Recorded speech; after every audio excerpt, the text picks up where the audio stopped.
Saudi আরবের রিয়াদ, যেখানে শয়তানের শিং উঠার কথা হাদিসের মধ্যে আছে, ওই রিয়াদে কাবা ঘরের ছবি এরকম ডিজিটাল স্ক্রিনের মধ্যে দিয়ে সেখানে বেহায়া নারীদেরকে নিয়ে নাচানো হচ্ছে।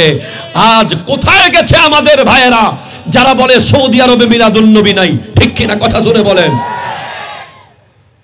আজকে কোথায় প্রতিবাদ?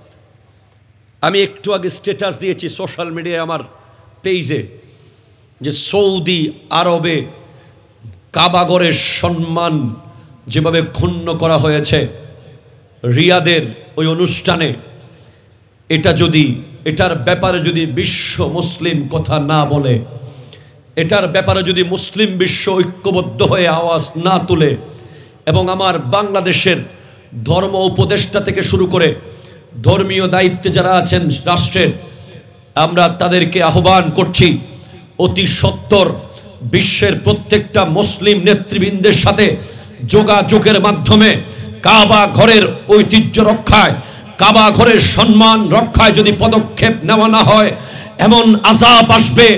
আমরা পড়েছি আলাম তারা কাইফা ফাআলা রাব্বুকা বিআসহাবিল ফিল আলাম ইয়াজআল কাইদাহুম ফি তাদলিল ওয়া আরসালা আলাইহিম তায়রান আবাবিল। ওই আব্রাহা বাদশার ঘটনা ভুলে গেলে চলবে না। গোটা বিশ্ব ধ্বংস হয়ে যাবে যদি কাবাগরের এই সম্মান রক্ষার্থে মুসলমানরা কথা না বলে। ঠিক কিনা কথা বলে?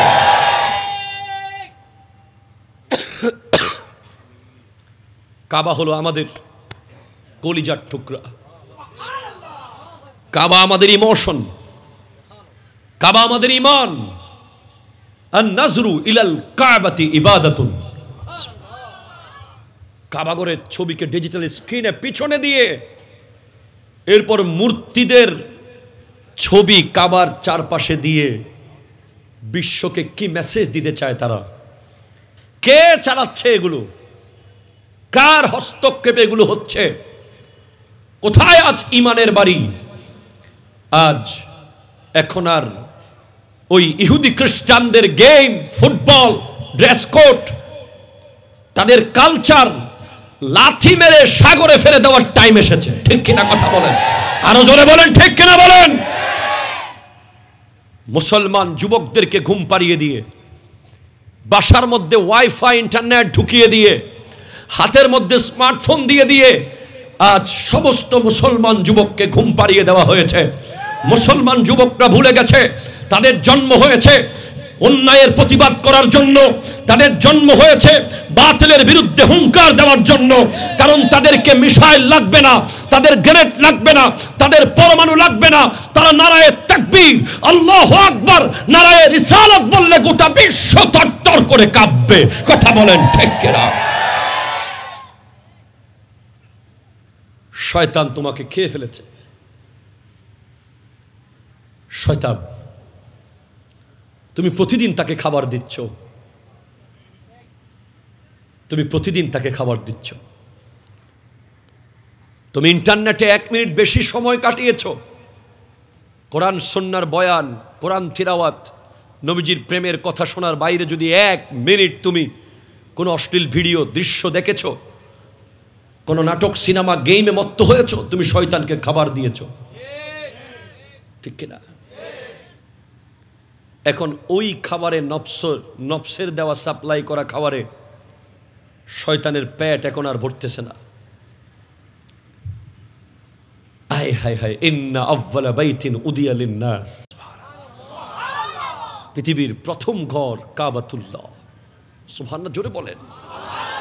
কাবার গিলাফ দেখলে যারা কাবায় গিয়েছেন, এক নজর কাবার দিকে তাকালে মনে হয় যেন 1 বছর উপোস থাকার খিদা দূর হয়ে গেছে। আপনি কাবাঘর ছেড়ে যখন আসতে চাইবেন, এটা যে জীবন্ত ঘর, এটার ভিতরে যে প্রাণ আছে আপনি উপলব্ধি করতে পারবেন। কাবা ডেকে ডেকে বলবে, কোথায় যাস? আবার তাওয়াফ কর, আবার তাওয়াফ কর, আবার তাওয়াফ কর। কাবাঘরের দিকে প্রথম তাকিয়ে যে দোয়া করা হয় সেটা কবুল করেন কে? আরো জোরে বলেন না, কে? এই ঘর কোনো রাজমিস্ত্রি বানায় নাই, এই ঘর কোনো সাধারণ মানুষের হাত দিয়ে তৈরি হয়নি। এই ঘর প্রথম বানিয়েছে আল্লাহর ফেরেশতারা। এরপরে এই ঘরের সবচেয়ে ইম্পর্ট্যান্ট ইঞ্জিনিয়ার, মিস্ত্রি মুসলমানদের পিতা হযরতে আদম আলাইহিস সালাম, এরপরে হযরতে ইব্রাহিম আলাইহিস সালাম। হযরত ইব্রাহিম আলাইহিস সালাম কাবাঘর বানিয়েছেন ওনার সন্তানকে সাথে নিয়ে, ইসমাইল জবিহুল্লাহ আলাইহিস সালামকে। এই কাবাঘরকে অবমাননা করলে আমাদের সহ্য করার কোনো সুযোগ আছে? আমাদের চুপ থাকার কোনো সুযোগ আছে? নাই। আজকে আমরা ঘুম, এ বিষয়ে কারো কোনো মাথা ব্যথা নাই, সবাই চুপ, কারণ অভ্যাস হয়ে গেছে। কয়দিন আগে ফুটবলের ভিতরে কালিমা, সৌদি আরবের পতাকা দেখেছি আমরা, লা ইলাহা ইল্লাল্লাহ মুহাম্মাদুর রাসূলুল্লাহ লেখা সাল্লাল্লাহু আলাইহি ওয়াসাল্লাম। এরপরে নারীদের ড্রেস, সৌদি নারীদের ড্রেসের মধ্যে কালিমা লেখা নিচের অংশে। এরপরে সৌদি আরবে ওপেন সিনেমা। এসব কিছু দেখার পরেও যারা মিলাদুন নবী দেখলেই বেদাতের ফতোয়া নিয়ে হাজির হয়ে যায়, ঠিক কিনা জোরে বলেন না? যারা মুসলমানদের এক হতে দিচ্ছে না আজকে, তারা কেন চুপ থাকে? তারা কেন আওয়াজ করে না? তাদের আওয়াজ করা দরকার। আসুন আমরা সবাই মিলে এটার ব্যাপারে কথা বলবো, ঠিক কিনা কথা বলেন? দরুদ শরীফ। আল্লাহুম্মা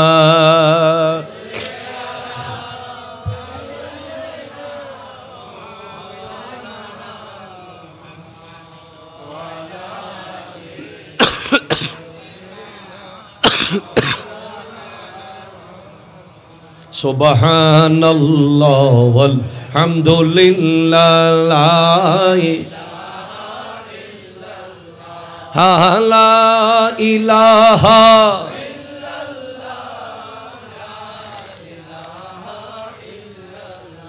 জোরে সুবহানাল্লাহ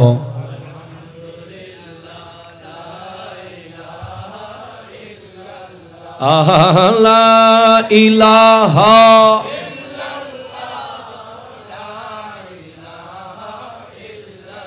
একটু জোরে বলেন না সুবহানাল্লাহ। শয়তান বলছে দিন ছেড়ে দে।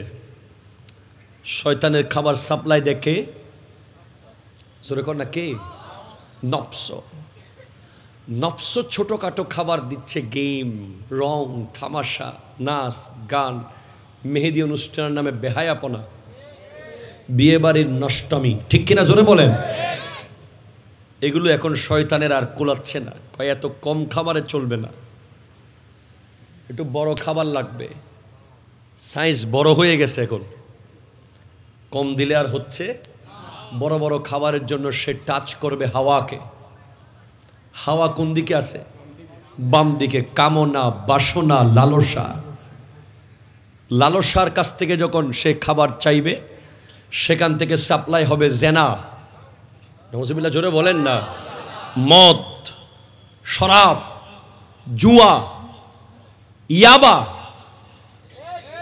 ঠিক কিনা জোরে বলেন? এগুলো লালসা, হাওয়া সাপ্লাই দেয়। এরপরে হাওয়াও এক সময় ক্লান্ত হয়ে যায়। শয়তানকে সাপ্লাই দিতে দিতে হাওয়ার ফ্যাক্টরির খাবার শেষ। তখন শয়তান ওই ব্যক্তিকে দুনিয়াবাজ বানিয়ে ছাড়ে। তখন পরবর্তী স্টেজ হলো দুনিয়া, যেটা পেছনে আছে। দুনিয়াকে যখন টাচ করা হয়, দুনিয়া এবার বলে বহুদিন তোকে পাই নাই, তুই অমুক পীরের মুরিদ, পীর সাহেব হুজুরের কথা মতো 5 ওয়াক্ত নামাজ পড়ছস, তুই সারাদিন জিকির করতি, তুই অমুক হুজুরের ওয়াজ শুনে দাড়ি রেখে দিয়েছস, তুই অমুক হুজুরের ওয়াজ শুনে হালাল খাওয়া শুরু করেছস, আয় তোকে এবার পাইছি। ল দুনিয়া, আমি দুনিয়া, দুনিয়া বড় মজা, খা, লাখে 10,000 10,000 খা। কথা কর না, ঠিক কিনা বলেন না? ল ব্রিজের মধ্যে লোহার জায়গায় বাঁশ ঢুকা, রাস্তার মধ্যে কঙ্করের জায়গায় মাটি ঢুকাই দে, ঠিক কিনা জোরে বলেন? দেওয়ালের মধ্যে সিমেন্টের জায়গায় অন্য কিছু দিয়া দে, খা বেটা খা। হাই হাই হাই, ঘুষ ঘুষ ঘুষ, সুদ সুদ সুদ। দুনিয়া যখন দুনিয়ার দরজা ওপেন হয়ে যাবে তখন তার মধ্যে আর কোনো এহসাস থাকবে না। সে যে ভুল করছে সেটাও সে বুঝবে না। তার হাত তার কন্ট্রোলে নাই, তার চোখ তার কন্ট্রোলে নাই, তার পা তার কন্ট্রোলে নাই। সে এখন হাত দিয়ে মানুষ মেরে ফেলবে, দিলের মধ্যে কোনো আসর হবে না। ঠিক কিনা জোরে বলেন না? সে পা দিয়ে অন্যের জমির আইল ভেঙে দেবে, দিলের মধ্যে কোনো এফেক্ট হবে না। চোখ দিয়ে সারাক্ষণ বেহায়া দেখবে, তার মধ্যে কোনো এহসাস, কষ্ট লাগবে না। মুখ দিয়ে হারাম খাবে, প্রতিদিন হারাম খাবে, হারামের সয়লাব হয়ে যাবে, কিন্তু তার মধ্যে কোনো এহসাস থাকবে না। এমন পজিশনে পৌঁছার পর দুনিয়া তাকে বলছে তুই সুদী, দুনিয়া তাকে বলছে তুই ঘুষখোর, দুনিয়া তাকে বলছে তুই বেঈমান, দুনিয়া তাকে বলছে তুই জালেম, দুনিয়া তাকে বলছে তুই ডাকাত, দুনিয়া তাকে বলছে তুই চোর। আর আল্লাহ রব্বুল আলামিন ওই জায়গায় যাওয়ার পরেও বলছে আয়, আমি আল্লাহর দরজা খোলা আছে, তওবা কর।